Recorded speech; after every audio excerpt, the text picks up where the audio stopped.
இன்றைக்கி நம்ம சேனலில் என்ன படத்தை பற்றி ரிவ்யூ பண்ண போகிறோம்னா, நண்பன் ஒருவன் வந்த பிறகு அந்த படத்தை பற்றி தான் நம்ம ரிவ்யூ பண்ண போகிறோம். இந்த படத்தை வந்து பார்த்திங்கன்னா நம்ம தேட்டரில் மிஸ் பண்ணிட்டோம். ரீசெண்டாக OTTயில் ரிலீஸ் பண்ணியிருந்தாங்க. இந்த படத்தை நம்ம பார்த்தோம். படம் வேறு லெவலில் இருக்குது. படத்தோட ஆரம்பத்திலிருந்து படத்தோட எண்டு வரைக்கும் நிறைய எமோஷன்ஸை நம்ம கொடுத்துருக்குறாங்க.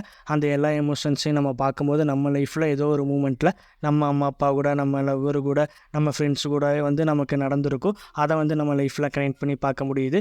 இந்த படத்தை வந்து பார்த்திங்கன்னா ஆனந்த் ராம்கரவர் வந்து ஆக்ட் பண்ணி டைரக்ஷன் பண்ணியிருக்கிறாரு. இவர் வந்து மீசை முறுக்கு படத்தில் இப்பா பாதியோட தம்பியாக வருவார். இந்த படத்தில் அவரோட ஆக்டிங்கும் டைரக்ஷனும் வேறு லெவலில் இருக்குது.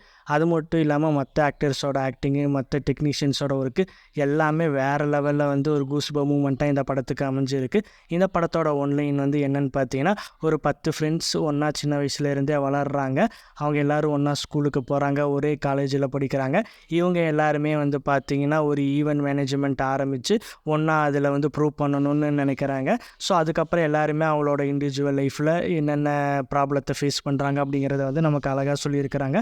இந்த நண்பன் ஒருவன் வந்த பிறகு படத்தை நீங்கள் இன்னும் பார்க்கலீன்னா OTTயில் இருக்குது. மறக்காமல் போய் பார்த்துட்டு உங்களோட ஒப்பீனியனை நம்ம கமெண்ட் பாக்ஸில் சொல்லுங்கள். தேங்க்யூ.